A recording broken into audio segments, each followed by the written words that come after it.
We're going to go ahead and transition into our next update, um, which is going to be about the Community Impacts Mitigation Plan. So last June, EPA released a draft of the Community Impacts Mitigation Plan, which is a document that outlines some anticipated impacts of remedial action in the Portland Harbor Superfund site, and then the requirements and recommendations for how they will be addressed. And EPA received a lot of great feedback, which they're very grateful for and took into consideration. So we wanted to take this time to go over some key themes that we saw in the feedback and talk about how those themes were addressed. So I'm going to turn it over to Laura with EPA to provide a brief summary. So I'll turn it over to you, Laura. Thank you, Danny, and good evening, everyone. I think I introduced myself earlier, but I'm a community involvement coordinator with the Environmental Protection Agency. I know a lot of you, so thank you again, as everyone has already said, for being here tonight and sharing this space with us during some very, very, very changing times. And I wanted to just give a quick overview, high level, the steering committee, when they were doing the great work of putting this agenda together, and want to thank them a lot. I know a lot of you are here this evening. We just wanted a very high level overview of the feedback that was received on the SIMP.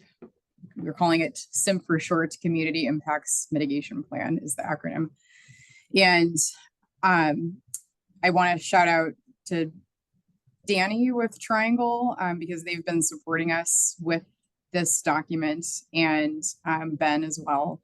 And also Josie Clark, as I mentioned before, for Cathedral Park, she is also working on this document. She's our lead technical remedial project manager from EPA who's shepherding this document, but the whole Portland Harbor team from EPA is working on it. And again, didn't want to thank you all for your feedback that you provided on this. A lot of you provided feedback, and we were so grateful, and a lot of you were here tonight. So some of the main pieces, just to cut to the chase here, and when you see, we're going to be, Danny, I think mentioned, in the next couple months, we're hoping to release the updated version of the SIMP that incorporates all of this feedback.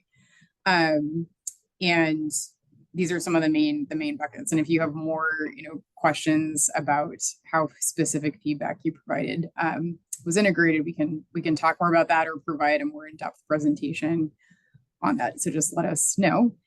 So briefly, one theme that came up pretty clearly was that it was unclear how the SIMP as a whole could be a living document, but also attached to the consent decree. And just to explain that a little bit, for those of you who may not know, or just to refresh your memory, consent decree, it's a legal document that EPA is will be negotiating with potentially responsible parties to actually do the physical construction of the cleanup, the actual, dredging, capping, everything that these designs that we're working on right now with those parties or Cathedral Park on our own have outlined, actually implementing those. That's what remedial action is, and that consent decree actually lays out an agreement with the potentially responsible parties who are going to be working to implement that cleanup with our oversight. So this document, the SIMP, is outlined in that agreement right now, and the template language is one of the deliverables, one of the documents that's supposed to be part of that. And so there was a question that came up about, well, if that is the CD, this consent decree is something you sign, and it's, once you've negotiated and it's signed, it's a done deal, then how can the SIMP be a living document? If it's, signed, a signed consent decree should be final. So the reason why is because the SIMP, and we've addressed it, the actions we've taken is to clarify this more in the SIMP itself. And so, we've added language in the very beginning of the document to address this, but in other places as well, And really the reason why is because the SIMP, it's really a summary, guidance resource for kind of everything, like all of the requirements that are being, pulled from different, design documents from different pieces. It's a summary document. And so that's why, it can be a living document over time. As we're updating, and revisiting that document, especially because it contains things like recommendations, which are not requirements too. So those, can be updated. And I think that's pretty much it. Unless Danny, I know you've worked on this a lot too. If you want to add anything, but that's okay. Sweet. I will keep going. So the other piece is the next one is that the SIMP does not adequately address disruption to businesses and loss of jobs. So we've heard from different groups, some businesses themselves, that this was not enough of a focus for the SIMP. And so even though it is mentioned in certain places generally, but EPA is really addressing this theme through more engagement with businesses, meetings, trying to understand more, to kind of see where we can discuss concerns right now, like as the designs are ongoing. But also part of the SIMP, there's a SIMP implementation committee that we plan to form.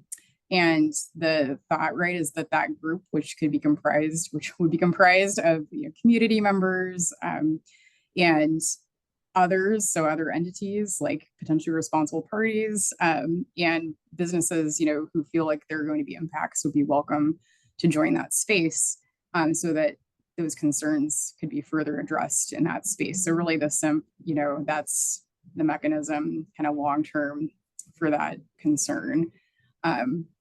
So that is the other piece. And I don't know, Caleb, if you wanted to add anything to that point. No pressure. No, Laura, that sounded great. I didn't have anything to add. Thank you. Okay. And then also the jobs section of the Community Impacts Mitigation Plan, or SIMP, could be more specific. So it's another general theme that we received.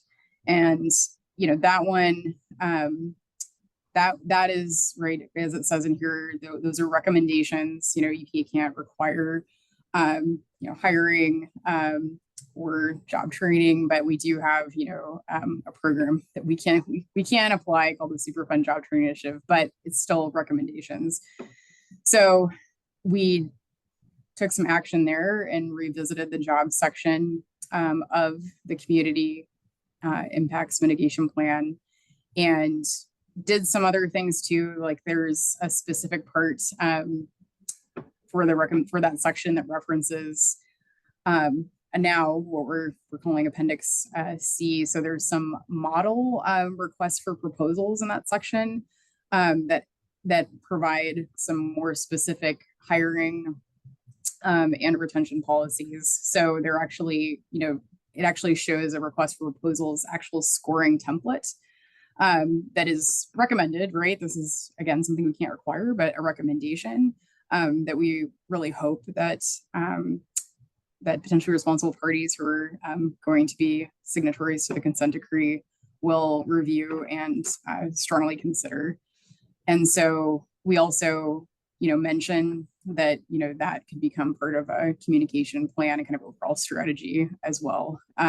So we put some more focus on that section. So when you see the updated document, please take a look at that too.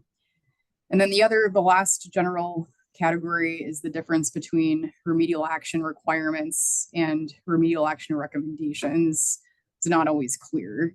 And so that's obviously very important for this document to make that crystal clear because for obvious reasons. So that has been just reworked as well in this current version, really kind of just added language to make it very clear. And if there is a section, I think the previous version that you all saw, sometimes if there wasn't requirement, but there were recommendations. It wasn't completely spelled out that that was the case. So in this version, that has it in it very clearly to make sure there's no confusion. So we hope, that this next version will will will help, have addressed your comments, your great feedback, and look at it, and it is a living document, like we said. So, but this is the one that we're going to be using. The plan is, leading up to remedial action. The first, start of that will be this next version. So, thank you. I'm happy to answer any questions with Caleb too.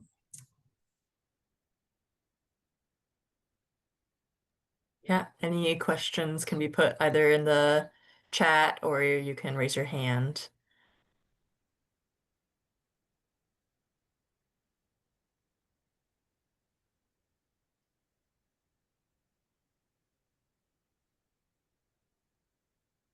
Great. Thank you, everyone. Yeah, not hearing any questions, so thank you so much, Laura. And again, thank you to everyone who provided amazing feedback. It was very helpful. And we're looking forward to having the next version of the SIP out. We do not have a link to the current wording of the SIP. It is currently undergoing its last kind of round of review. And it looks like Laura is going to provide the previous version and put that in the chat. But we will notify everybody when the version that has all of the edits incorporated is released and available to the public. Great. So we'll go ahead and go to, oh, I see a hand from Zora. I might have missed it. Laura, how long do we have to, when the updated version comes out, how long do we have to review it? So this updated version is going to be the version that goes forward. So we can, Zora, if you want, we can talk a little bit offline too. But this one, like basically, this is the one that would be when we finalize this version. And Caleb, feel free to jump in here. But that's the version that we would be asking any potentially responsible parties that would be, negotiating with us to be referencing. And so we can't change it again at that point, but it is something that will be living in the future after we finish the negotiations. Does that make sense, Zora? Makes total sense. So just Okay. Makes total sense. Okay. Thanks, Laura. Sure.